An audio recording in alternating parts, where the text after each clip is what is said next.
Hola, hola. Bueno, ¿me escuchan bien, no? Sí, se escucha muy bien desde acá, inclusive, así que maravilloso. Bueno, damos comienzo entonces a este tercer y último encuentro, último de este ciclo de 3, después ya veremos cómo las cosas se continúan, no sabemos exactamente, pero sí esta planificación que armamos de 3 encuentros, 3 domingos seguidos a las 3 de la tarde, acá en JJ Circuito Cultural. Quiero empezar agradeciéndole mucho a todos nuestros amigos y amigas de JJ Circuito Cultural que hacen esto posible, que nos albergan, que organizan todo, la técnica, que filman, que bueno, ponen mucho trabajo militante para que esto pueda ser posible. Así que muchas gracias, un aplauso para ellos y ellas. Gracias. Esto se va a subir, las 2 charlas anteriores ya están en YouTube y en Spotify, se pueden escuchar ahí. Si ponen Pensar Juntos la Cosa en Google lo encuentran, están las charlas anteriores con Darío Stansriver y con la Inca de la semana pasada. Esta va a estar en una semana cuando los chicos terminen de editar y subirlo, así que van a quedar ahí. Bueno, le agradezco mucho a Diego Stulbar que aceptó esta invitación para el cierre, para este día. Estuvimos conversando un poco sobre cómo armarlo. Va a ser un poco distinto a, para quienes vieron o estuvieron en los otros encuentros, que estuvimos en una dinámica con exposiciones cortas y después conversación. La idea acá para nosotros es entrar un poco más rápidamente en conversación. No sé si saben, pero está en YouTube, ¿no? Causa Parcial. Causa Parcial es un ciclo nuevo, no vi todavía el tercero, pero ya van por el tercero con Liliana Herrero, ese que me falta ver, que pueden ver también en YouTube, lo buscan así, Causa Parcial, que tiene que ver con una idea de la conversación con la que viene trabajando Diego y que de alguna manera esperemos que esté presente acá y también con ustedes, ¿sí? La idea de cómo articular conversaciones.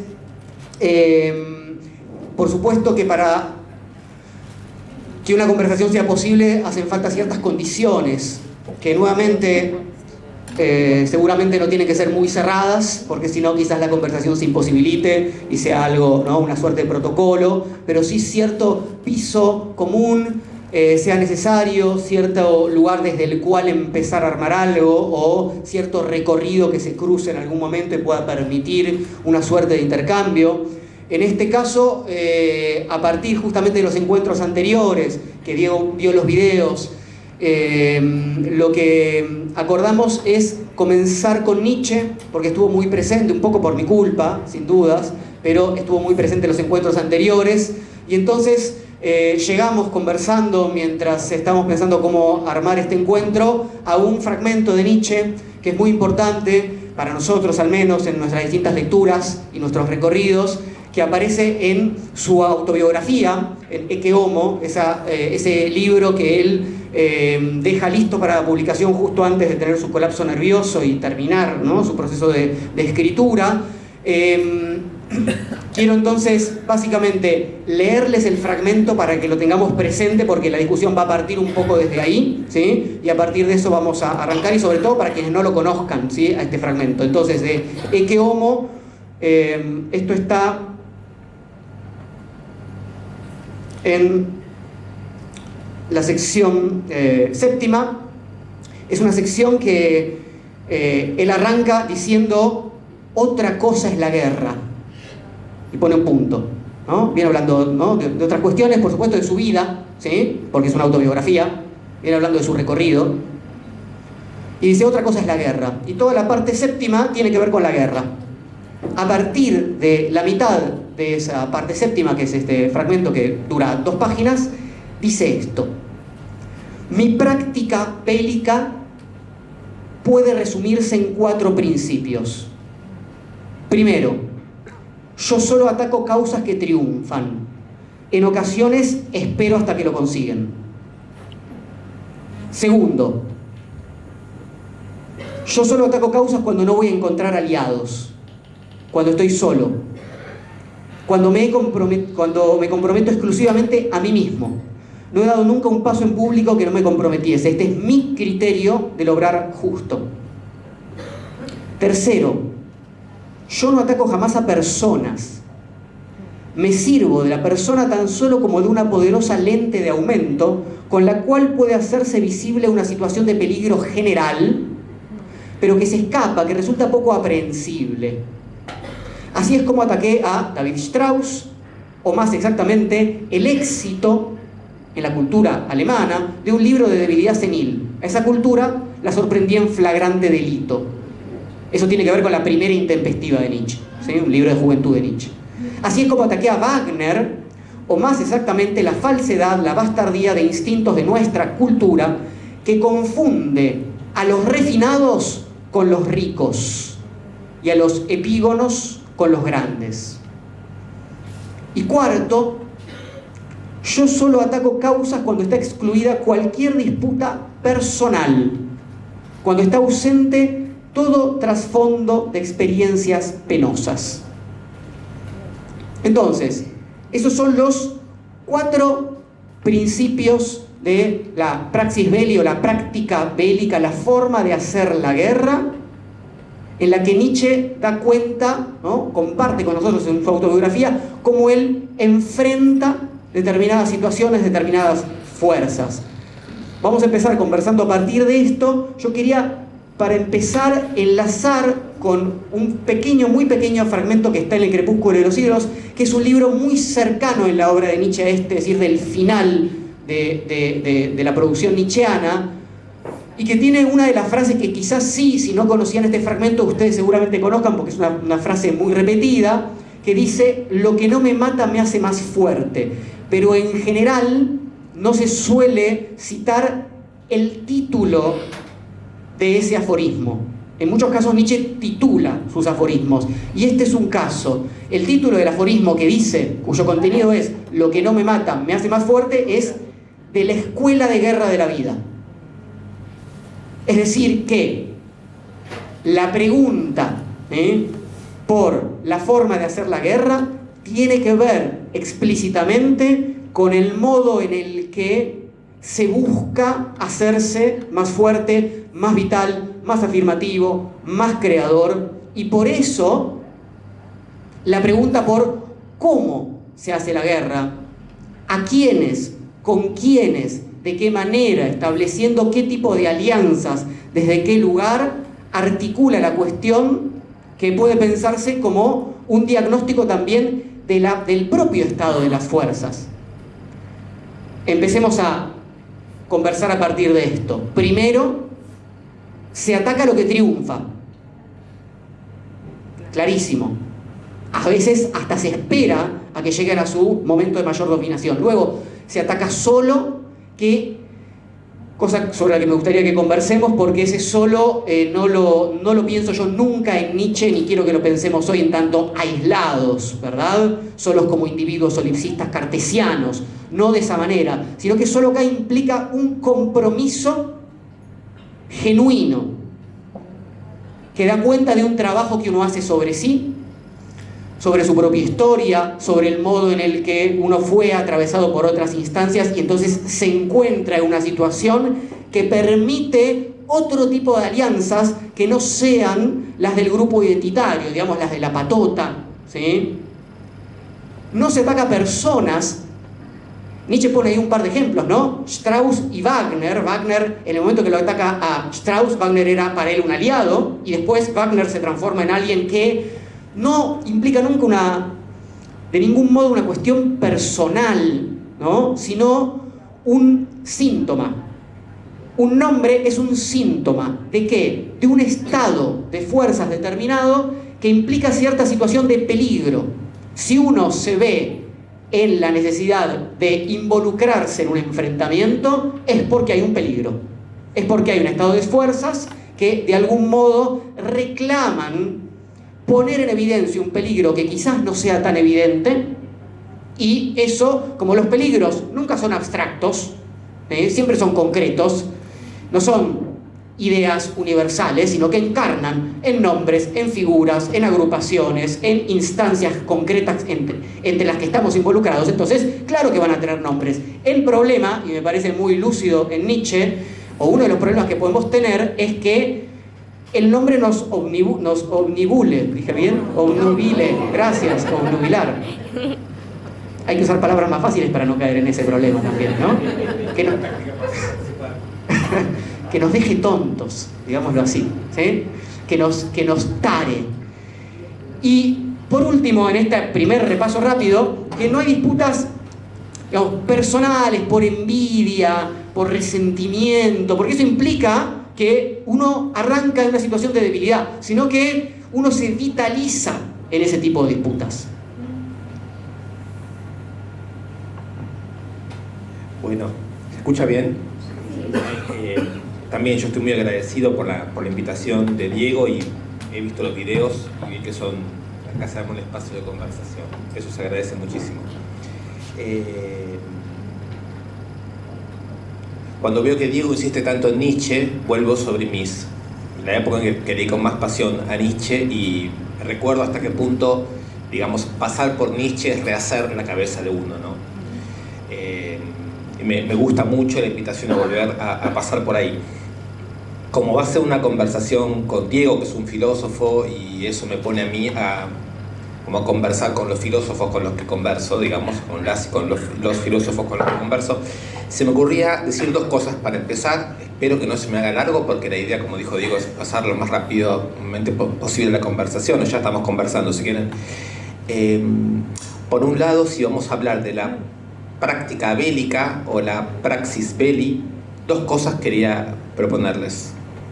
Una es que nunca la praxis belli, por más que sea una práctica solo del pensamiento, se da deshistorizadamente. Y la segunda parte es ver si nosotros le podemos discutir un poco a Nietzsche, ¿no? Haciendo un poco lo que él dice, o sea, atacar a pensamientos altos, a los más altos. ¿Por qué? Porque si uno ataca a los más altos, se exige a uno a pensar. Si uno, en cambio, ataca obviedades, se mediocriza. Entonces, siguiendo un poco esa idea profundísima nietzscheana, me propongo discutirle algunas cosas a Nietzsche si es posible, sabiendo que me va a hacer, digo, que tengo la derrota firmada, pero estoy seguro que del intento es algo mejor. Entonces, lo primero, de la historicidad. Yo, cuando Diego me dijo, nos vamos a reunir el 8 de octubre, para mí el 8 de octubre es una fecha. 8 de octubre es una fecha muy relevante para todo el que le interese decir práctica bélica, y mientras lo dice, no crea que es una metáfora, sino que sepa que nos entronca con las prácticas efectivamente bélicas que determinan nuestra historia.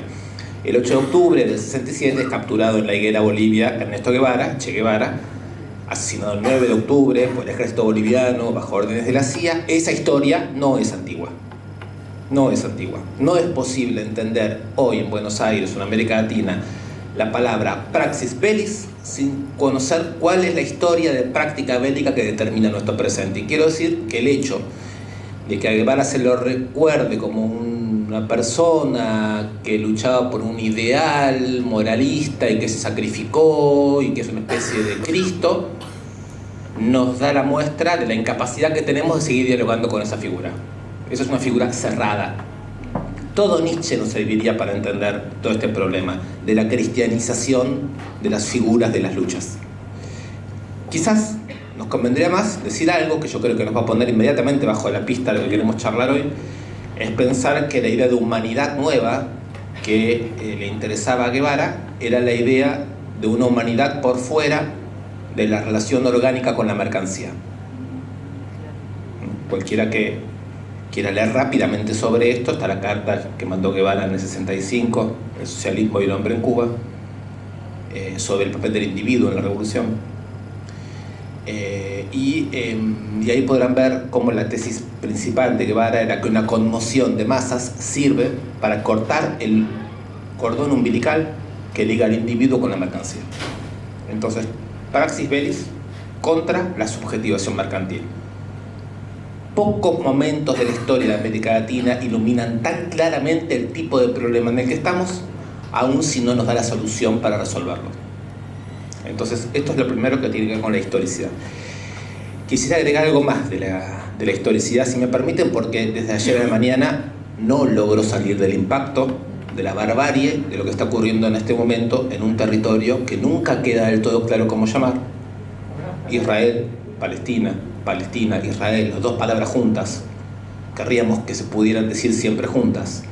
Esa barbaridad que hay ahí también remite a un problema de práctica bélica, remite a un problema profundo del pensamiento que revisa prácticamente todas las categorías como cristiano, judío, árabe, palestino, la dimensión de la geopolítica, la religión, la metafísica. Todo eso se conmueve, digamos, hoy bajo las bombas. Y entonces les quería recordar, lo voy a hacer muy cortito con una cita de Einstein, pero si la cosa diera para más, tengo un par de citas acá de un gran filósofo argentino, León Rositner, que se llama Plomo fundido sobre la conciencia judía. Es un texto extraordinario. Por ahora les voy a citar, creo que solamente una cosa, pero quizás después cite otra más. La que les voy a citar es una carta de Einstein del 29, año 29, no existía todavía el Estado de Israel, y miren lo que dice Einstein. Si nosotros nos revelamos incapaces de alcanzar una cohabitación y acuerdos con los árabes, entonces no habremos aprendido estrictamente nada durante nuestros 2000 años de sufrimiento y mereceremos todo lo que llegue a sucedernos. Esto es antes del nazismo, ¿no? Es decir, no nos faltan pensadores judíos, humanistas, clarividentes, que de una manera muy nítida avisaron desde el comienzo que cuando el judaísmo cree que le puede hacer a los pueblos que no lo masacraron lo mismo que le hicieron a ellos, entonces quiere decir que pactó una alianza con aquellos que lo masacraron. Economías neoliberales, cultura europea y norteamericana, triunfo de la razón instrumental, alianza entre técnica y economía neoliberal, todo eso de lo que fue víctima es todo eso que pone en acto sin denunciar quién fue el artífice de la masacre. Para nosotros es importante, cuando hablamos de práctica bélica y estamos hoy situados en donde estamos, ante el inminente desastre en nuestro país, poder pensar estas cosas como son. Esto es lo primero que quería decir, que tiene que ver con la historicidad con la que vamos a abrir la cuestión de la praxis bellis. Y lo segundo que voy a hacer antes de que Diego tome la palabra de vuelta y aumente, digamos, darle vueltas a la conversación, no voy a agotar todas mis notas ahora rápido, pero sí me gustaría repasar la idea de los 4 puntos que enuncia Nietzsche como praxis bellis, planteándolo de la siguiente manera. El primer punto, ¿no? Se trata de fortalecerse, atacar para fortalecerse. Me gustaría que en algún momento de la conversación podamos abrir este atacar y esta idea de la fuerza. Porque es muy interesante, por supuesto, aceptarle a Nietzsche que si nosotros atacamos a un enemigo vencedor, y este enemigo vencedor ya un poco lo fui nombrando, ¿no? Si nosotros atacamos a este enemigo vencedor, entonces nos fortaleceremos. La pregunta que yo me voy a querer hacer acá es, si no se nos está, en este presente en el que estamos, si no estamos en un juego pervertido en el cual nosotros estamos atacados por las fuerzas vencedoras, no nosotros atacando a las fuerzas vencedoras. No sé si conocen ese chiste de 2 judíos en donde uno le dice al otro: me voy a ir a Palestina, voy a agarrar la metralleta y le voy a tirar a todos. Y el otro le dice: pero José, ¿y si te disparan a vos? Y José lo mira angustiado y le dice: pero yo qué les hice. Siento a veces que estamos así, no nos damos cuenta por qué nos atacan, como si no hubiéramos hecho nada. Ahí quisiera entrar un poco. ¿Quién está atacando a quién? ¿Quién es hoy la fuerza agresiva? Y ligado a eso, la siguiente pregunta. En Nietzsche es muy importante no conservar lo que se es, no conservar los valores, sino llegar a ser lo que se es. Atacar, conquistar, crear. La hipótesis que me va a gustar discutir es la siguiente. Una estrategia defensiva no necesariamente es conservadora. Y una estrategia conquistadora y agresiva puede ser conservadora. ¿Cómo lo voy a decir? Lo voy a decir, las extremas derechas son lo más conservador que hay. Quieren conservar los valores dominantes fundados en la mercancía a como del lugar. Y para eso atacan. Bien, la defensa de la vida como multiplicidad agredida por la metafísica de la mercancía es en sí misma una estrategia defensiva creadora. Entonces, a ver si después le podemos dar una vuelta a eso. La segunda cuestión es la de la soledad, atacar solos. Es extraordinario porque, como dijo Diego, el solos ese no es el solo del sujeto aislado porque no logra suficiente reconocimiento en términos de los valores dominantes.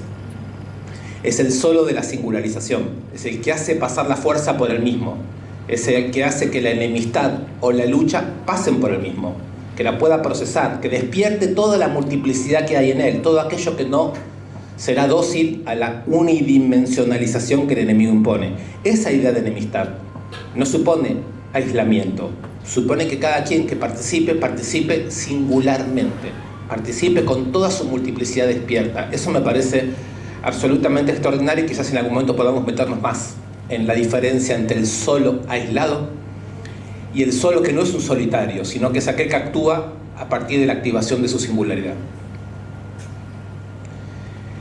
Luego, el hecho de que no se ataca personas sino problemas, es extraordinario eso. Es extraordinario. Incluso cuando atacamos a una persona, esa persona es un síntoma. Milei es un síntoma. ¿Quién va a pensar que en la Argentina el problema es Milei?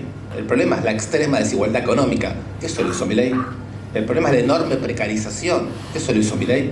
El problema es la falta de distribución de poder, una teoría política que nos permita distribución de poder. Eso lo hizo Milei. Milei es síntoma de algo.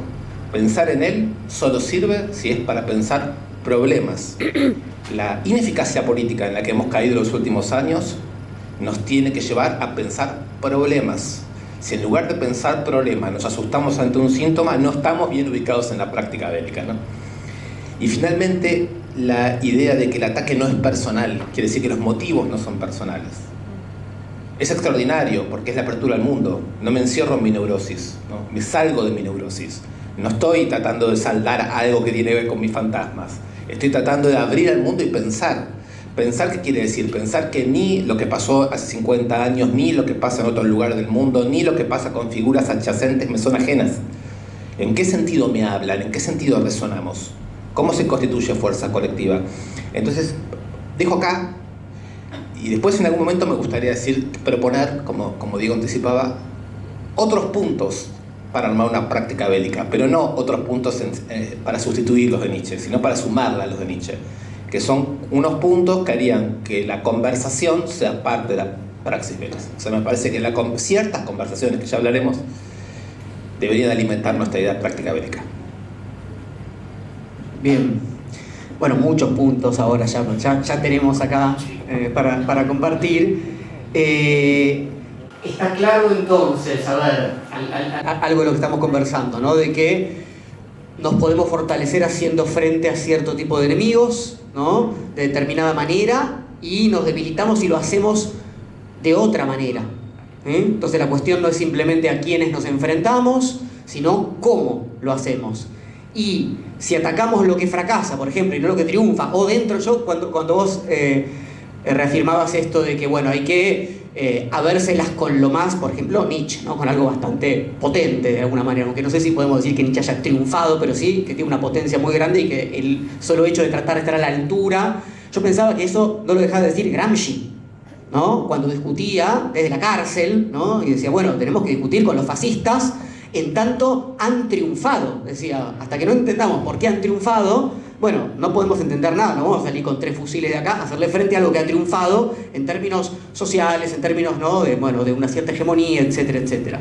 Entonces, hay una clara invitación a no quedarnos en lugares cómodos, ¿verdad? Porque si algo implica una práctica bélica, es eso. Y si algo invita a Nietzsche, de algún modo, entonces hay ciertas formas, seguramente demasiado moralistas, de dar batallas contra lo que entendemos ahora es un enemigo común o una posición peligrosa que queremos evitar que aún más prolifere, y seguramente ciertas formas cómodas de atacar esa posición sean las que tenemos que revisar. Ahora, esta distinción entre cómo ataco implica de alguna manera un buen diagnóstico, y ahí hay un enorme problema, porque si uno dice, bueno, en última instancia los nombres son síntomas y lo que ataco es un conjunto de fuerzas que opera de una manera que me parece que puede ser peligrosa. ¿Y qué quiere decir peligrosa, Nietzsche? Bueno, como vos lo decías, conservador, ¿no? Conservador de cierto statu quo, que por un lado tiene que ver con un momento del capitalismo,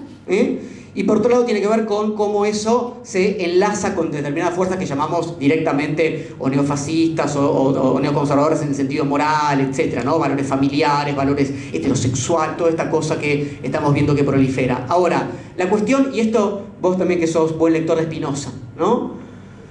En Nietzsche y en Spinoza opera de un modo muy similar.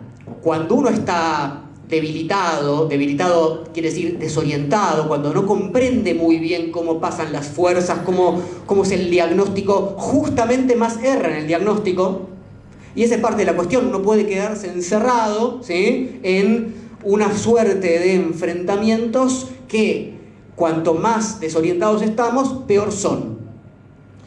Entonces, a partir de ahí, me parece que uno puede plantearse algunas preguntas, ¿no? Si son las batallas que elegimos o las que nos disponemos a dar un buen diagnóstico de nuestras fuerzas, si uno puede comprender la situación en la que uno está, ¿sí?, a partir del modo en el que uno está enfrentando cierta batalla. Pero vos decías, bueno, tal parece que estamos un poco a la defensiva, cosa que seguramente no esté mal necesariamente, a partir de una posición que está a la ofensiva, porque me parece que en cierto punto se hace una pregunta genuina y una pregunta que compartimos, y esto a mí me parece fundamental. La pregunta que, de hecho, Nietzsche, Spinoza y diría Marx: ¿qué es lo que nos separa de nuestra potencia? Me parece que muchas de las preguntas, ¿sí?, que compartimos, ¿con quiénes digo compartimos? Bueno, con posiciones que, ¿no?, votarán a Milei o lo que sea, ¿sí? Es decir, se preguntan, bueno, ¿qué es lo que me separa de mis fuerzas?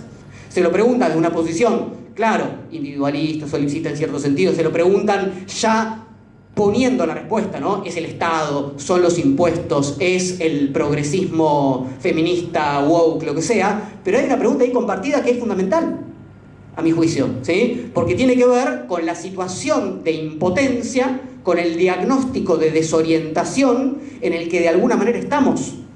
Y me parece que lo fundamental ahí es dar cuenta de esta situación compartida, ¿sí? Aunque por supuesto eso no implique que las historias ¿no?, y las vertientes que hayan llevado a una cierta situación de impotencia o desorientación sean las mismas y sean compartidas completamente.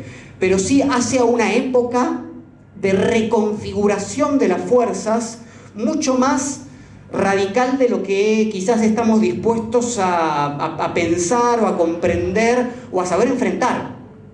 Digo, la desorientación en la que estamos puede llevar entonces a dos maneras, digo en términos muy generales, todavía muy grosso modo, ¿sí?, dos maneras de tratar de responder esa pregunta. ¿Qué es lo que me separa, ¿sí?, de aquello que creo que puedo, que espero poder, etcétera, etcétera, de modos más afirmativos, ¿sí? Efectivamente, esa es la manera en la que encara ciertas posiciones de derecha, ¿sí?, la cosa, ¿sí?, con estos enemigos que a veces se tornan efectivamente como muy claros, ¿sí? Cuando, de hecho, un poco la Inca fue por ahí la vez pasada, con una cierta relectura de la cuestión populista, ¿no? Cuando terminemos con la casta, cuando terminemos con la presión impositiva, cuando terminemos con ciertas posiciones, no sé, de activismos LGTBIQ, etcétera, ¿no? Entonces volverá nuestra fortaleza, cosa que nos resuena, yo lo dije también la vez pasada, a posiciones, ya que estábamos, ¿sí?, nacionalsocialistas o similares, es decir, a cierta identidad pura arruinada, etcétera, etcétera. Pero a mí me parece fundamental en ese sentido que la lectura que estamos, a partir de la cual estamos empezando a conversar,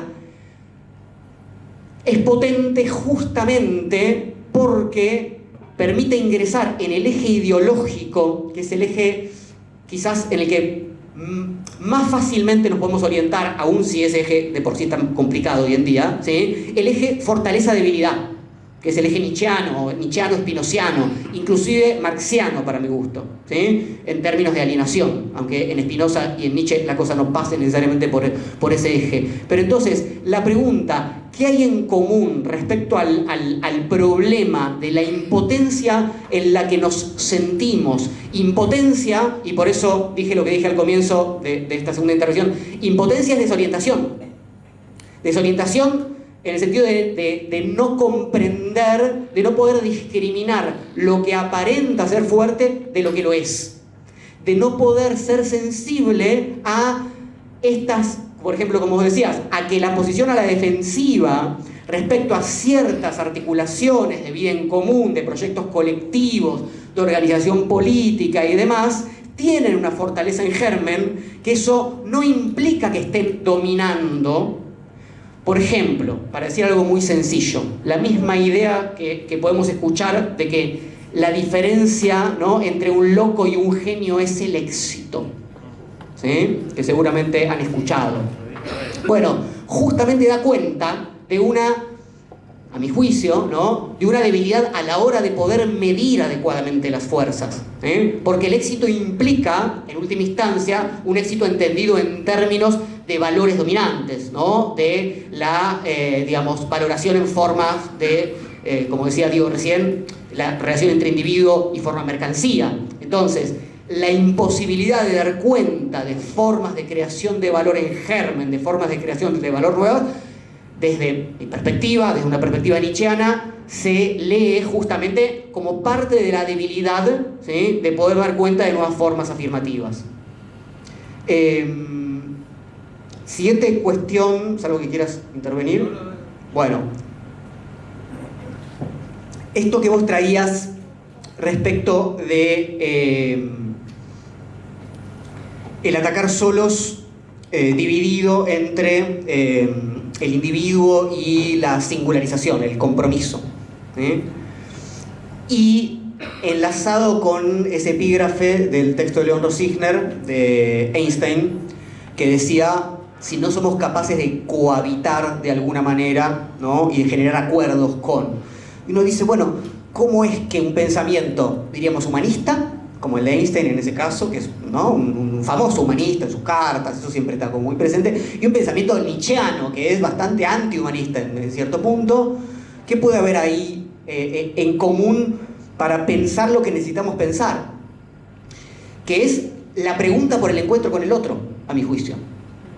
Es decir, corrernos de la idea de que efectivamente me fortalezco cuando puedo, ¿no?, operar potentemente desde mí sin necesitar del otro de ninguna manera, y entonces ganar en una cierta, ¿no?, disputa de competitividad, por ejemplo, para pensarlo en términos neoliberales, o disputa bélica, en el sentido más literal, ¿no?, y sangriento del término. Y la pregunta que se hace Nietzsche, que me parece que es de otro calibre y que yendo contra Nietzsche de alguna manera, como proponía Diego, ¿sí?, tratando de enfrentar eso, ¿no?, y hacer algo que es un poco imposible de alguna manera, que es articular políticamente con Nietzsche. Digamos, con Gramsci podemos, ¿no?, claro, ya nos da un poco la mesa, ¿no?, preparada, nos da el tablero. Con Nietzsche no. Y Nietzsche es una pregunta que para mí, para las nuevas articulaciones políticas, y esto estábamos hablando en la entrada antes de subir acá, es fundamental, ¿sí?, que es qué pasa en el alejamiento, ¿sí?, para volver a encontrarnos con los otros de otra manera. ¿Cómo es ese arte de las distancias? Para mí, Nietzsche es un filósofo de las distancias, ¿sí? Eso lo lee muy bien Heidegger, ¿sí? Cómo Zaratustra se aleja, se encuentra con otros radicalmente otros, ¿sí?, ni siquiera humanos, y se acerca a los otros de un modo que ya no necesita, ¿qué cosa? Destruirlos de ese modo, ¿no?, de la superioridad que, para poner en evidencia su fuerza, necesita barrer al otro desde dos posiciones antagónicas, que serían, ¿sí?, las de la superioridad violenta, ¿sí?, o las de la envidia, resentimiento, compasión, ¿sí? Es decir, dos síntomas que parecen muy distintos, pero que en realidad, a mi juicio, ¿sí?, pueden leerse como el mismo resultado respecto a que no hay un trabajo suficiente de un horizonte que se está abriendo, de un hacia dónde que se está abriendo, que permite encontrarse con el otro de otra manera.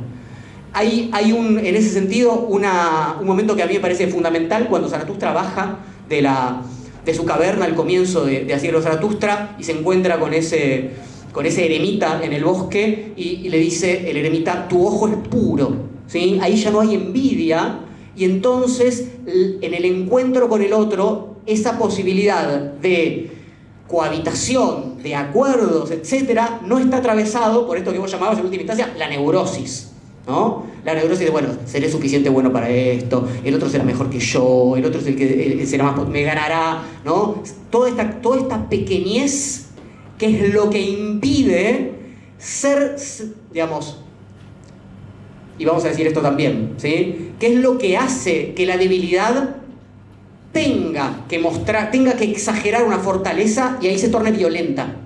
Cosa que Nietzsche deploraba, porque Nietzsche era un francés en ese sentido, le interesaba una cosa más aristocrática y no bruta.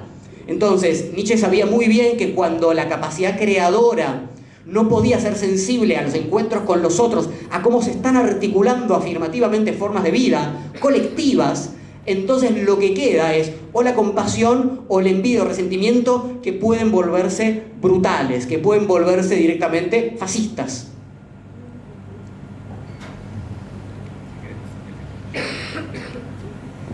Le pido Diego la palabra porque yo ya noté tantas cosas de lo que él dijo. Si sigue, no voy a poder organizarme. 3 puntos que plantea Diego que me parecen fundamentales. Diego dice: hagamos un diagnóstico porque del diagnóstico surge la claridad con la cual podemos enfrentar los problemas. Tratemos de no equivocarnos con respecto al diagnóstico. Yo empezaría por proponerles que en el diagnóstico lo que llamamos hoy extrema derecha es un fenómeno global, es un fenómeno que cuaja en ciertos países, en ciertas circunstancias. Creo que la condición de posibilidad primera es, creo que además hay mucho acuerdo en lo que voy a decir, una extrema desigualdad en la distribución de la riqueza y el poder. Creo que hay una agenda de la extrema derecha que consiste en gestionar este aumento de la desigualdad a través de recursos técnicos comunicacionales que permiten viabilizar la pasionalidad humana individuada de cierta manera. Y yo diría que ese es mi diagnóstico. La derecha está proponiendo un modo global de gestionar la polarización social a través de instrumentos técnico-comunicativos que permiten gestionar la afectividad humana en una reducción al individuo. Al interior de esos términos no veo pelea posible.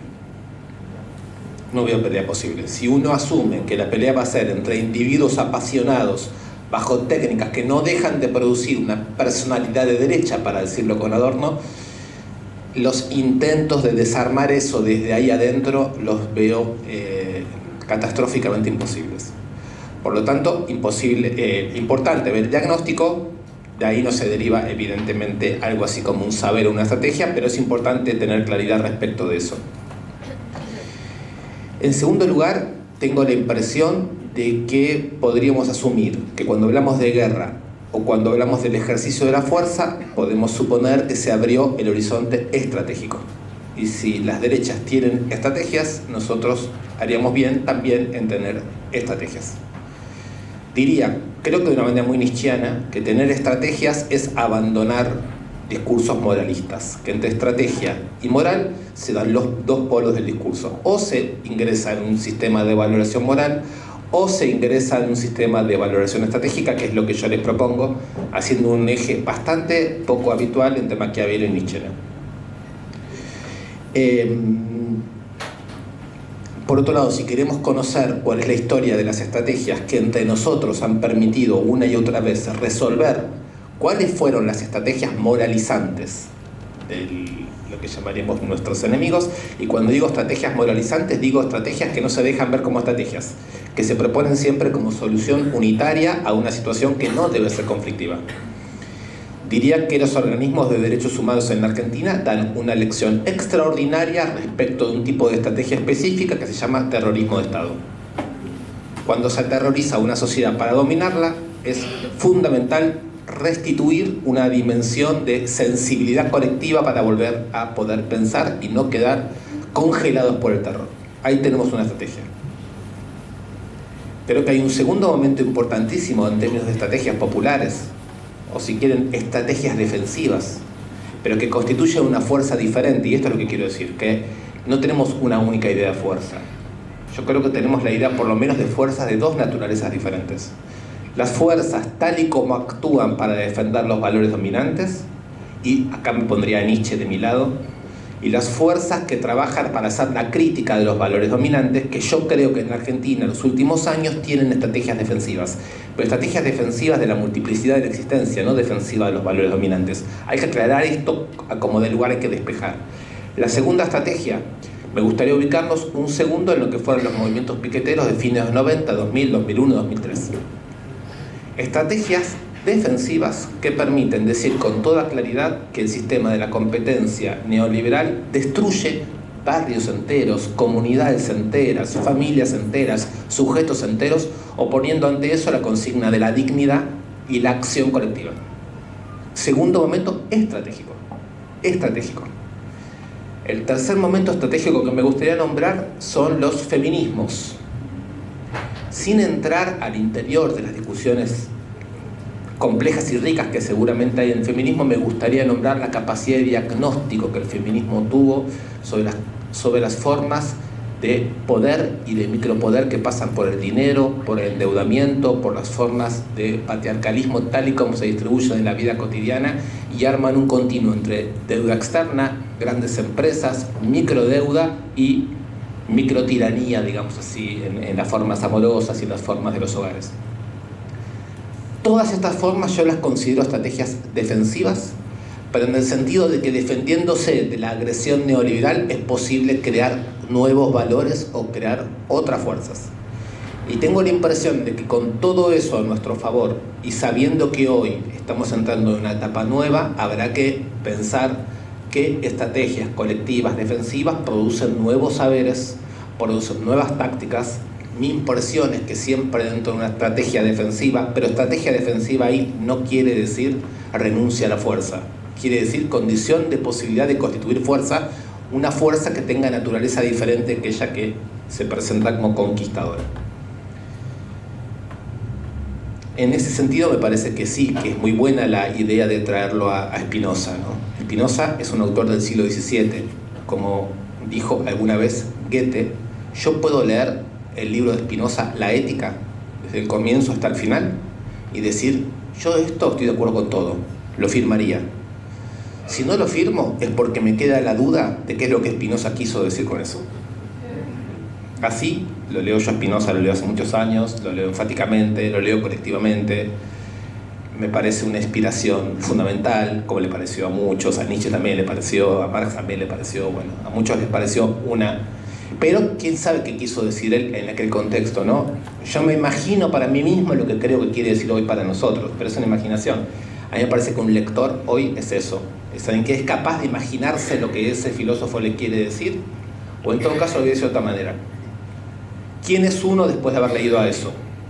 ¿En qué nos hemos convertido después de leer a Nietzsche o después de leer a Spinoza? Sé que no me siento un erudito spinociano que dice Spinoza quiso decir esto o lo otro, no hablo latín, no iría por ahí, pero sí iría por el hecho de que leer ciertos pensamientos nos llevan a pensar, a afirmar y, como diría Spinoza, a reformar el entendimiento hacia zonas que hubieran sido inesperadas y sin esa lectura no hubieran ocurrido, ¿no? Entonces desde ahí voy a citar algunas cosas de Spinoza. La primera es la importancia de conocer.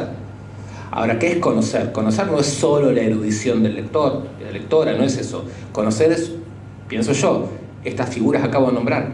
3 formas fundamentales del autoconocimiento de la sociedad argentina: movimientos de derechos humanos, movimientos piqueteros, movimientos feministas. No sé si me siguen. No estoy nombrando generaciones de universitarios. Estoy nombrando prácticas bélicas que dan conocimiento sobre la sociedad, ahí donde el énfasis por dar opacidad sobre lo que es la sociedad es constitutiva de una forma de acumulación por desposesión que define nuestro neoliberalismo. Creo que nos queda un problema, que es la impotencia política del progresismo, los populismos y las izquierdas.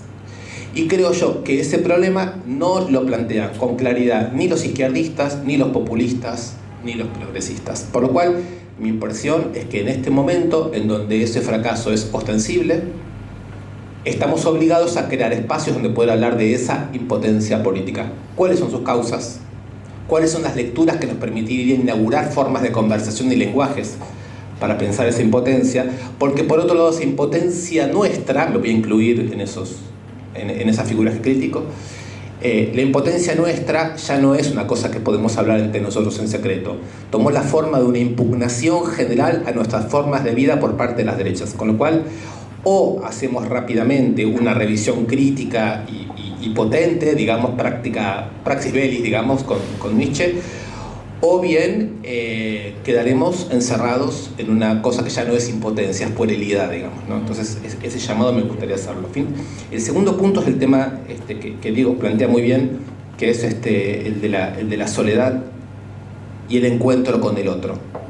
Digo, el problema es el encuentro con el otro. Encuentro sí es una palabra muy espinosista, ¿no? Spinoza es un filósofo importante en el punto en donde no hay teoría del individuo. Todo individuo es lo que es en función de las afecciones a las que está sometido, pero por lo tanto hay un entre los individuos que es constituyente del individuo. Si no hay individuo, hay lo que lo constituye, y lo constituye siempre son otros. Entonces ese es el punto de partida, un punto de partida muy desafiante, que nos ayudaría a decir, che, pero el individuo es una ficción, porque no existe individuo no ya determinado por el modo en que los demás lo modifican. Y Spinoza tenía entre las figuras colectivas que le gustaba pensar una que es la amistad, y que a mí me gustaría cruzarla con la praxis velis, digamos, y decir que si Nietzsche nos enseña que el pensamiento tiene todo que ver con la enemistad, y acá voy llegando donde yo quería llegar con la conversación de a poco, con Spinoza creo que se puede decir que la enemistad supone un tipo específico de amistad. La amistad es una estructura de la potencia colectiva. Tal como dijo Diego, no es lo mismo desafiarnos a nosotros mismos para encontrarnos con aquellos otros, con los que nos animamos a pensar lo que hay que pensar, a incrementar nuestras fuerzas, a desarrollar estrategias defensivas, que juntarnos, digamos, lo que pensamos todo igual, ¿no? Y, digamos, hacemos un humor autocomplaciente sobre nosotros mismos. No es la misma amistad, digamos. No estamos hablando del amigo íntimo, de los pequeños secretos. Estamos hablando de aquellos encuentros que nos ayudan a incrementar el desafío que nuestros modos de vida precisan si es que van a efectivamente defenderse. Y hay que acordar que para Clausewitz, gran teórico de la guerra empieza cuando alguien se defiende. Porque la violencia ya está presente bajo la forma de conquista y de agresión. Pero cuando alguien se defiende, ahí empieza el problema. Entonces, lo que estoy todo el tiempo insistiendo es la filosofía. Diego Tatián dice que la filosofía en América Latina está puesto en lo político, que lo que hay que pensar en América Latina es lo político, ¿no? Entonces, citándolo a Diego, digo, la filosofía, si no sirve para desarrollar estrategias defensivas efectivas ligadas a la creación, diría Deleuze, no molesta a nadie, ¿no? No molesta a nadie como un disvalor. Y acá lo traigo a Deleuze porque es el que cose un poco, a mi modo de ver, a Nietzsche, Spinoza, no sé, que los pone a todos en un lugar en donde yo creo que lo podemos leer bien. Bueno, y lo último que anoté de lo que, a partir de lo que estaba diciendo Diego, creo que un poco ya lo dije, pero tiene que ver con que Nietzsche filosofara a martillazos, tal como yo lo leí, lo recuerdo, o como elegí entenderlo, es la práctica filosófica contra los valores dominantes. Eso me parece absolutamente fundamental. Crear no es crear cualquier cosa, crear capital no es el crear de Nietzsche. Diego lo fue diciendo mucho en sus encuentros, ¿no? Ser creativo, pasar los límites, todo el lenguaje marketinero del neoliberalismo empresarial que hace de todos nosotros una figura creativa, audaz, transgresora. Y estoy pensando ahora estoy pensando en una idea que en alguien, digamos, ¿no? En alguien, pero a quien lo voy a nombrar solamente porque, como dice Nietzsche, le ponemos la lupa y vemos un problema, que es Alejandro Rositner, el hijo de León Rositner, ¿no? Que tenía su oficina al lado de Macri, ¿no? En la Casa Rosada, y que escribía textos muy nietzscheanos, haciendo con Nietzsche la siguiente escena. ¿Cuáles son las fuerzas dominantes? Son aquellas que no permiten producir valor libremente, es decir, el peronismo, el catolicismo, las izquierdas, la gente nostálgica que recuerda que acabó una guerra, que hay desaparecidos, la gente que habla mucho de la injusticia, de que hay desocupados, de que hay precarizados. Todo es una especie de fuerza de la tristeza que no nos deja crear. ¿Qué significa ser verdaderamente nietzscheano, ¿no? Reconciliarnos con la economía, con el mercado, con la libertad individual, con los proyectos, con el entusiasmo. Vamos a crear, no nos van a entristecer, no nos van a detener, vamos a disfrutar de ser parte del mundo, ¿no? En el extremo, llegaba a decir Alejandro Rositner, el pensamiento crítico es una objeción a la vida. Olvidémonos del pensamiento crítico. Pensar es pensar a favor de lo que crea. Y pensar a favor de lo que crea es el capitalismo.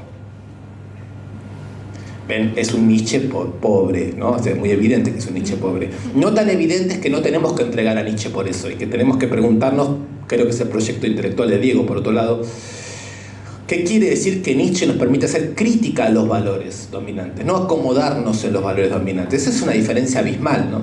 Entonces, traigo un poquito a Deleuze para terminar este comentario diciendo lo siguiente.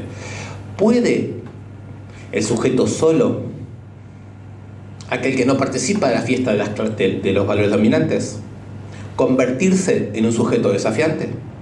¿Puede ser sujeto de una estrategia? ¿No es demasiado frágil, demasiado solitario, demasiado débil, demasiado triste, demasiado patológico, ¿no? Me gustaría hacer este comentario. En la obra de Deleuze, que yo creo que es un gran espinosista, un gran bersoniano, un gran nietzscheano, es decir, un filósofo que se vale por sí mismo, ¿no? Habla, interpreta, lee a los demás, pero él es un filósofo en particular. Aparece esta idea que es que la pedagogía, ¿no? Lo que hacen las y los docentes nunca debería ser explicarle a las y los alumnos cuál es su vocación, para qué son buenos, hacia dónde deberían ir y hacia dónde no. Que lo que debería hacer es llevar a cada quien a un cierto desierto. Esto es muy nietzscheano, ¿no? Llevar a un cierto desierto. En ese desierto que hay ahí la soledad. Pero no la soledad aquel que quedó aislado por la sociedad, sino el espacio de meditación en la cual cada quien encontrará sus propias singularidades. Vale decir, nuestro desierto está poblado exactamente por qué clase de singularidades. ¿Qué clase de camello? ¿Qué clase de árabes hay ahí? ¿Qué clase de bereberes? ¿No? ¿De qué estamos hechos nosotros cuando nos encontramos con nuestra singularidad y no estamos aplastados por las pasiones tristes, como dice Spinoza, no estamos aplastados por el enemigo político? Eso ya no es soledad, eso ya es multiplicidad. Me gustaría decir que esta última cita que hacía Diego de Nietzsche, ¿no? De la mirada pura, ¿no? De la mirada que no está destruida por una forma de tiranía sobre las pasiones, en Deleuze es un pasaje por el desierto. Y a mí me da la impresión de que nosotros tendríamos que tomar en serio la idea de que no es estar solo, ser un sujeto capaz de descubrir quién es cada uno y encontrarse con los otros desde ahí. A eso yo le llamaría fuerza de otra naturaleza o fuerza creadora.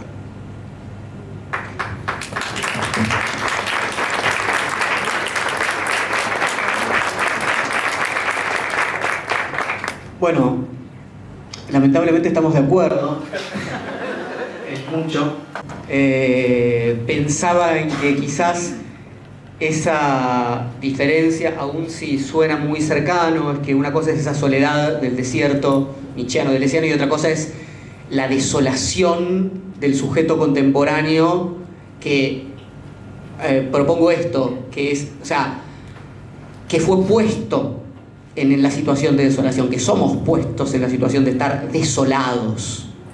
Y desolados en ese sentido quiere decir estar en un desierto no en el cual uno empieza a ser sensible a esas multiplicidades que estaban ahí, pero que, ¿sí?, para las cuales no había escucha, ¿sí?, porque uno estaba escuchando ¿no?, el lenguaje tal como opera en la comunicación, sino que estamos siendo utilizo desolados en el mismo sentido que se dice racializados o esclavizados, ¿no? Que estamos puestos en una situación de soledad triste, en este sentido spinociano, o sea, impotente, como decía antes, incapaz de encontrar orientaciones, incapaz de habilitar otros lazos, si no es pasando por estas formas nuevamente que vos llamabas técnico-comunicativas, que tiene que ver con convertirnos, ¿no?, nuevamente a la derecha para enlazar con los otros.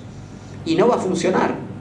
Bueno, o sea, o va a funcionar en una lógica que es la dominante, nuevamente, ¿no? Entonces, me parece que, por eso, si hay algo, ¿no?, potente en el desafío al que nos lleva Nietzsche, es en tratar de desplegar ese cuidado de sí, esa sensibilidad para la situación a la que estamos siendo arrojados.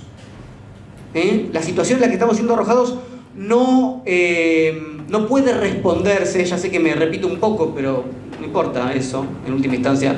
De hecho, también Gramsci decía esto, ¿no? Esta cosa de tener que decir cosas originales todo el tiempo. Acá hay que decir 2 o 3 cuestiones que nos orienten un poco y machacarlas hasta que de algún modo, ¿no?, formen parte de una estrategia, ¿no? No se responde simplemente estableciendo frente a la individuación un colectivo, una organización, ¿no? La pregunta nuevamente es cómo y qué hacemos con ese espacio de desolación al que somos arrojados. Por eso mi nariz, mi sensibilidad me lleva por la idea de levantar el guante de la situación, porque para, digamos, dirigir de alguna manera la situación hacia otros ámbitos, hay que tomarla en ese sentido en el que se está, que es un poco lo que vos traías, bueno, de cómo nos organizamos. Bueno, en el medio del terror, ¿no?, genocidio de la dictadura, las madres se organizaban de cierta manera. En el medio del desastre económico, social, político, afectivo del 2001, las asambleas, los piqueteros, etcétera, se organizaron, ¿no?, pero se hace desde esa situación de desolación, ¿no?, desde esa situación de desorientación o de impotencia. ¿Y cómo se hace? Bueno, no le voy a dar ninguna, ¿no?, ningún quehacer cerrado, pero sí, sin dudas, rompiendo para empezar con la idea simple de individuo, que me parece que es el problema, y el problema también, no solamente para repensarnos y rehacernos nosotros, sino el problema para no diagnosticar moralmente ese otro, ¿sí? En tanto esa figura, ¿no?, que encuentra en el discurso, que ahora se torna un discurso, ¿no?, comunicativo muy eficiente, que es seducido por la idea de volver a estar en una instancia de poder, de potencia, afirmate, sé libre, sé exitoso, etcétera, etcétera, etcétera, tiene ahí algo de lo que podemos tirar, creo yo, de otra manera, ¿sí? Pero no si lo único que recibe es, digamos, en términos nietzscheanos, moralina, ¿sí? En el sentido de que toda su... ¿Qué es la moralina, para decirlo muy rápidamente? El avergonzar la potencia. Avergonzate de lo que sos. De ninguna manera alguien va a responder a eso si no es, no sé, de un modo a la defensiva, que puede ser más o menos agresivo, ¿sí? Pero es a la defensiva o una defensiva mala, ¿no?, como la que me parece que proponías.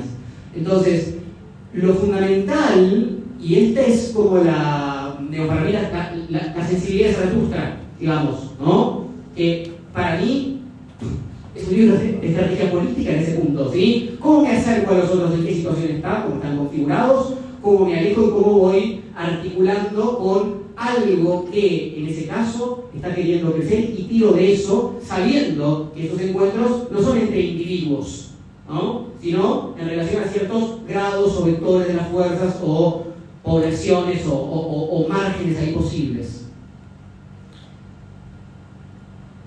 Conversemos un poco. Bueno, no es solo que estamos de acuerdo, ¿no? Es que nos vamos pasando como momentos de un camino para ir retomando, estamos como agarrando un caminito, me parece. A ver, me gustaría dar un poco más a esta idea. Yo creo que en el diagnóstico que hacemos de las fuerzas con las que nos gustaría poder decir que estamos luchando, hay una tesis anticonversacional. ¿Por qué? En primer lugar, porque efectivamente hay un enorme moralismo, tal y como Diego lo acaba de decir, como un tipo de avergonzamiento general. ¿Cómo? A partir de la tesis del mercado. ¿Qué dice la tesis del mercado? La tesis del mercado dice, tal y como se la suele exponer, que el mercado es básicamente una instancia moral. En el sentido que toda otra forma de distribuir merecimientos es falsa, ¿no? Solo el mercado nos dice qué merecemos, qué es lo justo para nosotros y qué es lo injusto para nosotros. Probemos a ver que no haya políticos, formas comunitarias, formas estatales en el medio, cada uno produzca todo lo que pueda, que cada uno sea todo lo creativo que pueda en el mercado, y ahí se enterará cada quien cuánto vale. Y punto. Esa es la justicia. Por lo tanto, es absolutamente injusto toda otra forma de mediación, todo otro artificio que intente intervenir ahí. Perfecto. El único motivo de vergüenza es no ser lo suficientemente productivo. ¿No? Yo creo que ahí hay una moralización, y la más insoportable de las moralizaciones. ¿No? Segundo, creo que es anticonversacional, lo que llamaríamos acá nuestro enemigo, porque el proyecto de conocimiento que propone, y creo que el mercado para nuestro enemigo, es una tesis no solo moral, sino también cognitiva, epistémica. Parte solo de una instancia que es el mercado funcionando. El mercado, solamente el mercado funcionando, provee información confiable. Solamente vale la pena conocer aquello que el mercado, cuando está funcionando, nos ofrece como información. La información efectiva sobre quiénes somos nosotros nos permanecería oculta hasta que el mercado no funciona plenamente.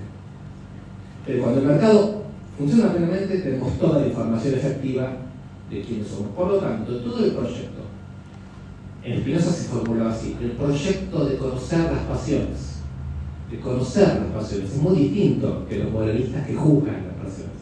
Conocer esa multiplicidad compleja que es la vida, como un paquete de potencias, pero también como un paquete de pasiones, queda destituido. Yo diría más desaparecido, desapropiado, aniquilado. Podemos sumar más nombres. ¿Cuál es el inconsciente? No hay inconsciente. ¿Qué plusvalía? ¿Para qué queremos a Marx? ¿Para qué no queremos a Freud? ¿Para qué no queremos a Nietzsche? ¿Para qué no queremos a Spinoza? ¿Para qué tenemos la tradición filosófica entera si tenemos la tradición económica austríaca? Entonces, proyecto moral, proyecto cognitivo y, por último, proyecto negacionista. Tercer elemento que impide la conversación y de una manera muy ostensible. Yo diría, no solamente que es un proyecto de negación genérica de derechos, lo cual es muy ostensible, y la palabra derechos yo también la discutiría en Nietzsche, pero solo si hay oportunidad. Ahora no quiero meter interferencia en lo que me interesa decir. Es negacionismo de la complejidad, es negacionismo del proyecto humano como existencia misteriosa, de la vida como algo que hay que investigar, que nunca se puede simplificar en el mercado.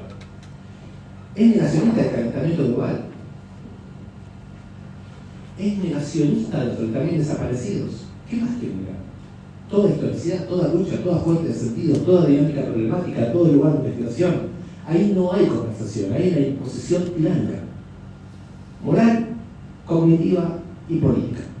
Ante eso, mi impresión es que la práctica bélica tiene que reimponer la conversación. No que la conversación se puede imponer, pero me parece que el acto de fuerza que realmente tenemos que hacer es uno que restituya, al menos para nosotros, la conversación. Y entonces, en función de la conversación, jugando un poco en mi casa a discutirle a Nietzsche cuáles son los rasgos que una práctica bélica tendría que tener para ser conversacional, me proponía a mí mismo cuatro rasgos, ¿no? Como le propuso 4. La primera es interrogar la relación que el lenguaje tiene con la alusividad. Nuestro lenguaje dice cosas, porque es complicado decir que nosotros venimos a garantizar la igualdad si lo que está ocurriendo es la desigualdad. Es muy complicado decirle a la gente, y decimos a nosotros somos garantes de unos derechos que en la realidad se están perdiendo. ¿Qué pasa con el lenguaje? ¿Cuál es la alusión efectiva entre lo que decimos y la dimensión de los cuerpos? Si eso se rompe, no hay práctica bélica posible. Práctica bélica, yo creo, supone la primera dimensión conversacional, que es revisar cómo nuestro lenguaje se va enlazando y se va enganchando con los procesos que efectivamente van produciendo pasiones en los sujetos. Esa desconexión de nuestra ineficacia es a revisar.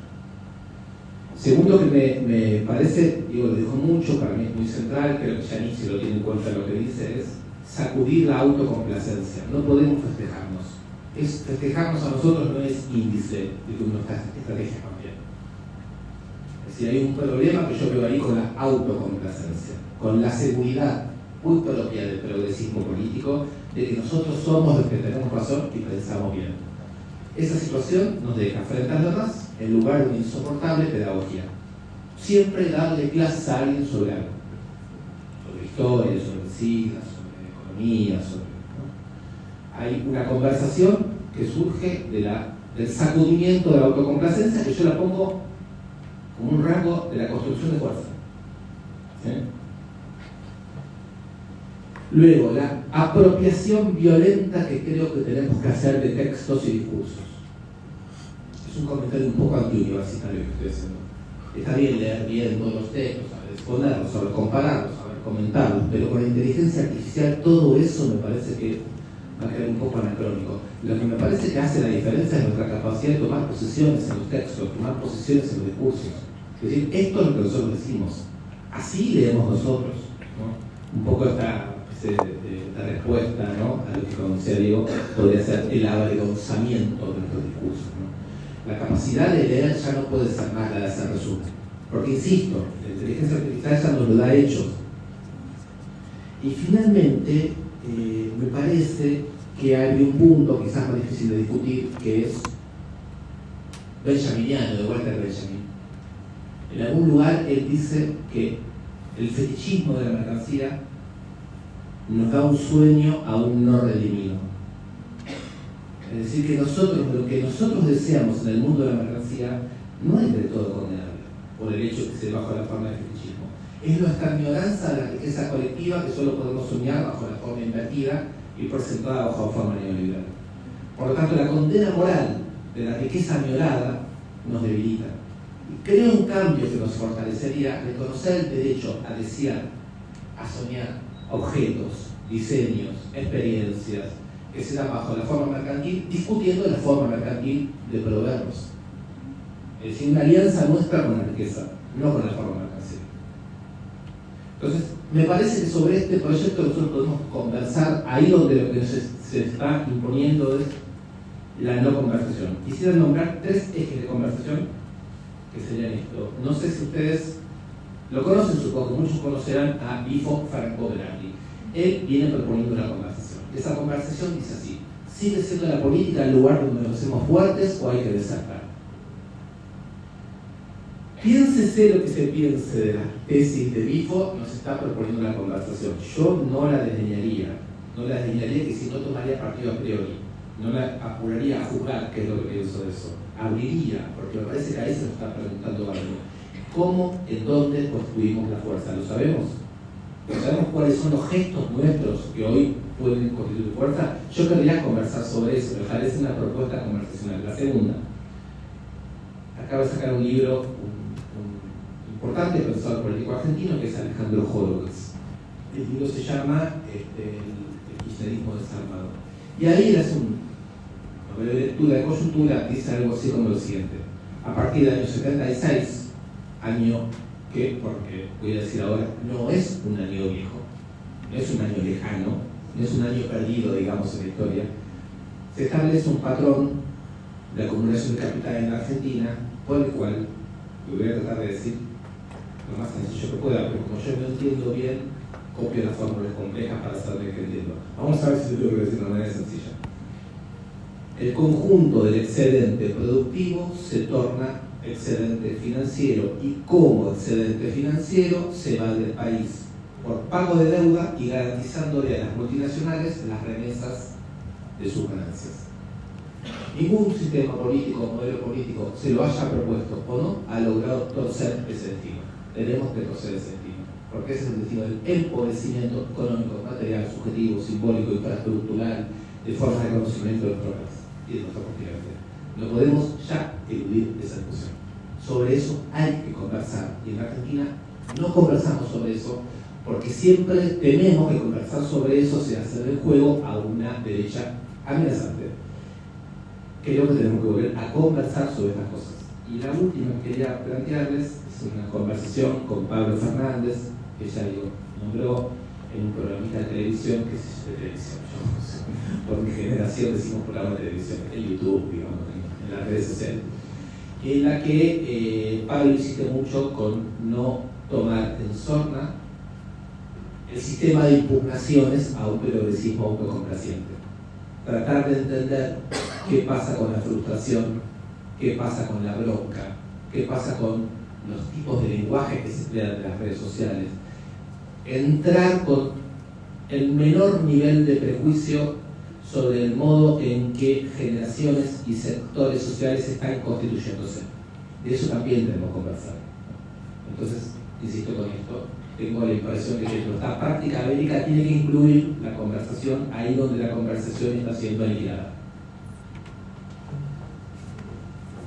Un par de cositas a partir de todo esto. Pensaba mucho, bueno, en la charla con Erika trajimos un poquito a Foucault, el nacimiento de la vida política, y esta cuestión muy bien diagnosticada a finales de la década del 70, del mercado como nuevo lugar de elección, ¿no? El valor está puesto ahí. Y a mí me resulta, aún en su reducción, me resulta interesante el desafío de una posición que dice, justamente, porque para mí hay que, ¿no?, siempre ser capaces como de captar lo rico de una pregunta respecto a cómo reorientarse en la crisis, digamos, ¿no? Entonces, ¿cómo reorientamos en una situación en la cual no sabemos qué es lo que vale? Bueno, y hay una respuesta en última instancia para nosotros simplista y hasta nefasta, que es, bueno, saquemos de encima el Estado, saquemos de encima los intervencionismos y dejemos que el mercado nos diga los valores de todo, ¿no?, de todos los ámbitos de la existencia, incluyendo nuestros afectos.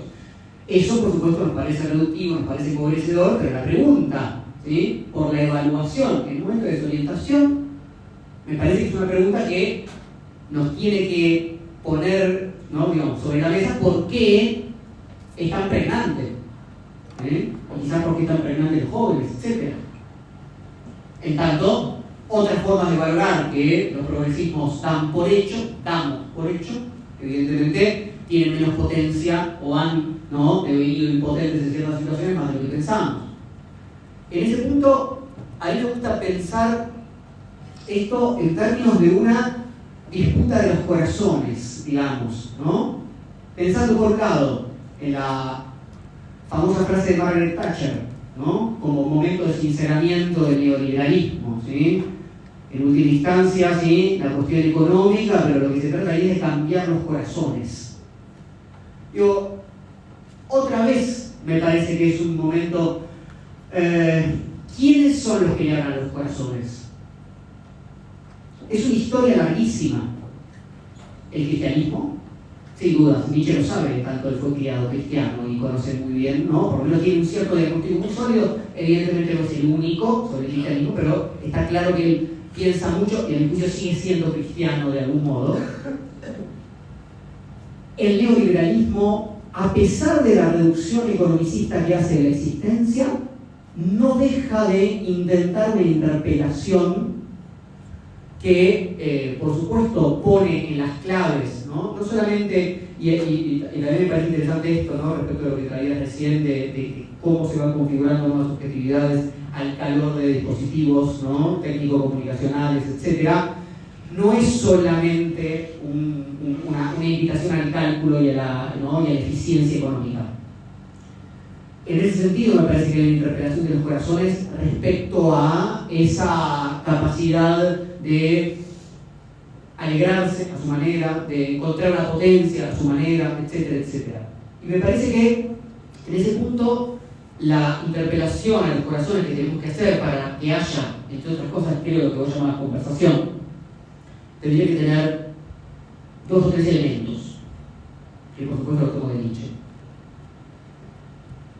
Primero, digamos, para que no, porque la pregunta en última instancia es cómo evitamos estas formas de subjetivación de derecha, para decirlo muy rápidamente. El término que por supuesto ha sido muy discutido, ¿no?, respecto a hasta qué punto podemos hablar de una derechización, etc. Para mí sigue siendo en muchos aspectos algo que no tenemos que abandonar, ¿sí?, algo que nos orienta, es decir, derecha y enlazar muchas de las cosas que estuvimos conversando hoy, ¿sí?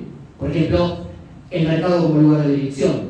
Por ejemplo, un individuo que no está solo en el sentido del desierto deliciano, sino que está desolado y que entonces, ¿no? Bueno, me parece que ahí lo que hay que disputar encierro lo que hay que poner sobre la mesa respecto a este corazón, y que para mí son enseñanzas nietzscheanas, tiene que ver con, para empezar, la fragilidad. Ya sé que es un extraño decir Nietzsche y fragilidad, pero sin duda yo lo encuentro en Nietzsche. La fragilidad de nuestras posiciones. Si Nietzsche una y otra vez dice algo, es que la vida de su afirmación potente es frágil, ¿sí? Y eso hace a su imperceptibilidad. Entonces, esa es una forma de orientarse respecto a la posición que rápidamente dice yo soy fuerte, o sea, y que no acepta esa fragilidad. Primero, la fragilidad. Segundo, el corazón. No digo las características de este corazón tendría que tener el oído y la sensibilidad para esa fragilidad, irrenunciable, con lo cual estoy diciendo otra forma de percibir, porque la forma de la comunicación justamente es la más fácilmente perceptible. Es el problema que tiene Zaratustra cuando habla con los hombres del mercado, que no son capaces de dar cuenta de esa fragilidad. Luego, el corazón como dispositivo, como lugar para alojar lo extraño, en lugar de para reivindicar la identidad. Y por último, y asociado a lo que también comentabas, que es fundamental, de no apresurarse a juzgar, que es el paso previo a la avergonzar, o a veces el que opera en el mismo momento, ¿sí?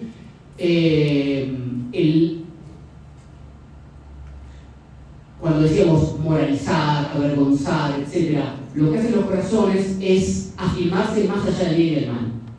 Entonces, nuestra primera forma de recibir la manera en la que alguien, ¿sí? Alguien, insisto, en todas las escalas posibles, se afirma, no puede ser el juicio moral.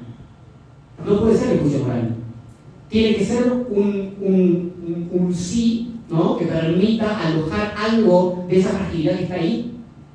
No podemos abandonar esa fuerza a las formas identitarias, comunicacionales, mercantiles, etcétera, en las que son, en general, últimamente, me parece, triunfantes. Quiero saber. Mientras escuchaba a Diego me iba acordando de momentos que me gustan muchísimo de este libro y pensaba por qué me acordaba de esas cosas y qué tiene que ver con lo que Diego está diciendo y cómo lo convierto en un argumento en lo que estamos hablando. Hay una cosa que dice Nietzsche en este libro, pero eso no lo encontré otras dos cosas que quiero leer, que dice la espontaneidad es lo más difícil. Eso es una frase increíble, ¿no? O sea, cuando nosotros reaccionamos no somos espontáneos, justamente estamos reaccionando, o sea, estamos respondiendo automáticamente a algo que nos viene de afuera, no hemos tenido el momento de preguntarnos quiénes somos nosotros. Es ser espontáneo, ¿no? Conozcamos un poco, poder actuar de acuerdo a lo que nosotros necesitamos, queremos, pero que reacciona automáticamente, está siendo gobernado, está siendo dirigido. La espontaneidad es lo más difícil. Una frase extraordinaria. Acá yo encuentro este fragmento, realmente es uno de los dos fragmentos de este libro, o tres, que más me han marcado cuando lo leí. De yo me prohíbo toda contramedida, toda medida de protección. Como es obvio, también toda defensa, toda justificación. O sea, esta contramedida de tener que estar justificándose. Mi forma de saldar cuentas consiste en enviar como respuesta a la tontería lo más pronto posible algo inteligente. ¿Acaso así se la pueda reparar todavía? Dicho en imágenes, envío una caja de confites para desembarazarme de una historia agria. Enviar una caja de confites a aquella zona nuestra quedado comprometida en una reacción indigna o en una necesidad de justificarse. Sería un procedimiento anti-avergonzamiento, digamos, ¿no? Por decía acá me encuentro con otra que dice así: estar sentado el menor tiempo posible, no prestar fe a ningún pensamiento que no haya nacido al aire libre y pudiendo nosotros movernos con libertad, a ningún pensamiento en el cual no celebre una fiesta también los músculos. Todos los prejuicios proceden de los intestinos, de la carne sedentaria. Fíjense lo que está diciendo acá Nietzsche: no darle bola a nada de lo que pensamos cuando estamos autocomplacientes, sedentarios, fijos en nosotros mismos. La idea que vale es una fiesta de los músculos. Nos agarra caminando. Es decir, caminando, no sabemos a dónde estamos yendo. Estamos como al aire libre, dicen. Estamos al aire libre y caminando. Lo que ocurre ahí tiene más valor que lo que ocurre bajo la forma de autoafirmación identitaria del encierro. Diego dijo algo que es muy interesante, que es que no se llega al mercado como forma de verdad, sino una larga historia que muchos filósofos, entre ellos Nietzsche, pero no solo, han identificado con la historia, por ejemplo, del cristianismo, con la larga historia del cristianismo, que estaría por detrás de la forma del mercado, ¿no? Hay quien dice que toda esa idea de que el alma vale más que el cuerpo y otras, digamos, consecuencias del dualismo, ya preparaba el dualismo de la mercancía. Ya preparaba este mundo donde la ley del valor rige lo que pasa efectivamente con la cooperación social, con los cuerpos. Con lo cual, si el neoliberalismo es, además de una forma de calcular el valor, es una propuesta de cómo vivir, es un productor de forma de vida, como el cristianismo y como tantas otras, entonces ahí la pregunta que nos hacemos es si la filosofía nos ayuda a crear una forma de vida, otra que la forma de vida que se nos está proponiendo, un poco con la hipótesis de que esta es demasiado pobre o demasiado totalitaria y otras serían más interesantes. Hay una historia que hace mucho que no repaso, pero muy linda, de un filósofo francés. Uno quiere siempre no decir filósofo francés, ¿no? Son dos términos que se van contaminando hasta no sentir que la filosofía es francesa, cosa que no debería ser. Que se llama Pierre Hadot.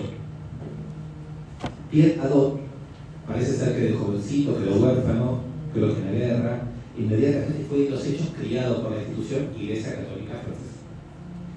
Por lo cual recibió una educación de un nivel de erudición sofisticadísima en lenguas clásicas. En un cierto momento, Hadot, que está bastante escandalizado con el hecho de que los casos de pedofilia no son tomados en la Iglesia a partir de los daños que producen a la comunidad, sino por un problema de quiebre de la moral de sus propios funcionarios.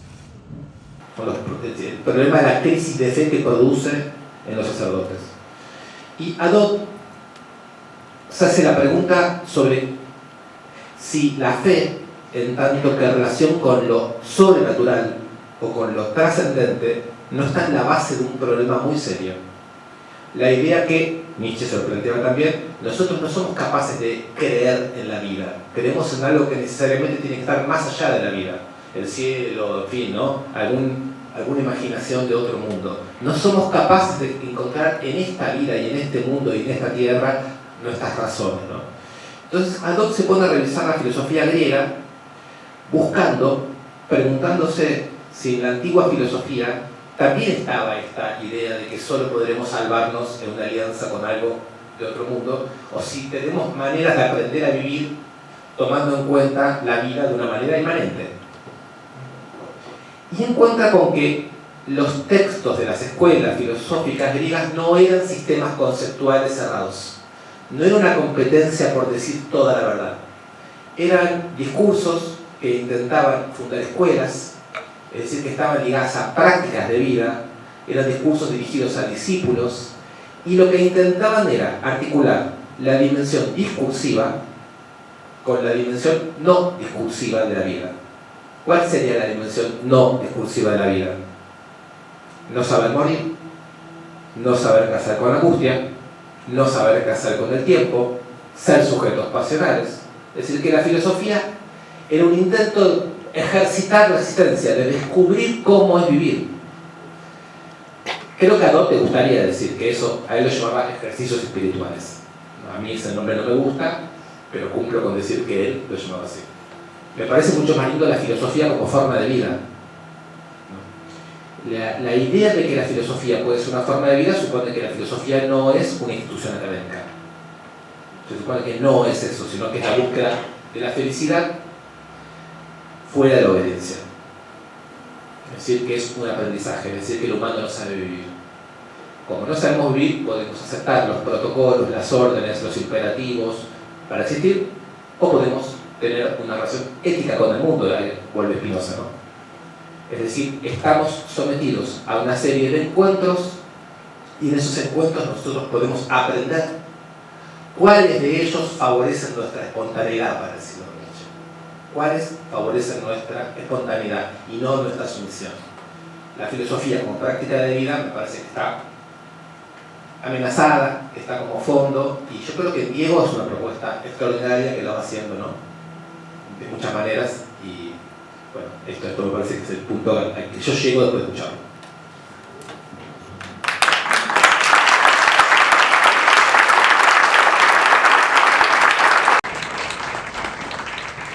Una cosita y me gustaría ya venir a que podamos conversar con ustedes un poco. Ahora que estamos en el grupo de estudio, estamos leyendo Hermenéutica del sujeto de Foucault, y que es ahí muy bien adótico esta cuestión. Es muy claro en esta idea del ejercicio espiritual que esta manera de explorar cómo vivir se hace con otros. Es muy central.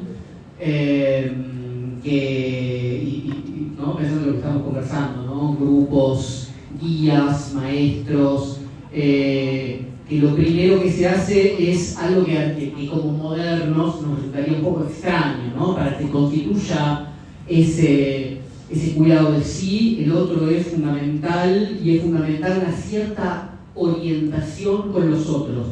Foucault, perdón que me ponga un poco jergoso y menos después de lo que dijiste vos, pero más que jerga, son como grupos de referencias. Foucault hace asomar por ahí que lo que estaba pensando tiene que ver mucho con Heidegger, que yo también lo pienso como alguien que tematizó esto que proponía Nietzsche, después de decir estos tres nombres, este arte de las distancias y los encuentros como lo central. Para romper, a mí me sirve para esto, para romper con la idea individuo desolado, colectivo que aplasta cualquier forma de singularidad, y como si esas fueran nuestras opciones, y pensar que en lugar de eso siempre se trata de arte de las distancias, que no existe una distancia absoluta, que el individuo más solipsista nunca lo está. Esa ficción cartesiana es como tal efectivamente una ficción, para algunos será un ideal, pero en última instancia es una distancia que se pretende en todo caso. La cuestión es cuáles son las distancias adecuadas y con quiénes y los acercamientos. Y todas esas escuelas de filosofía helenísticas, antiguas y demás, me parece que uno las puede leer en ese sentido, ¿no? El arte de vivir como un arte de vivir con los otros, que requiere en determinados momentos, y eso está muy trabajado, ¿no? Por ahí un acercamiento a cierto nivel del trabajo político más explícito, a veces un alejamiento de tipo epicúreo, ¿no? Comunidad, ¿no? Y como decía Nietzsche, poner ahí para que un jardín pueda cultivarse, tener esos muros, pero una puerta abierta para la hospitalidad, y eso es un arte de las distancias. Bueno, me gustaría que podamos conversar, ¿me parece? Para que esto salga después directamente en el audio, nosotros podemos retomar un poco las preguntas o comentarios. Traten de que no sea tan extenso, así lo podemos reconstituir acá.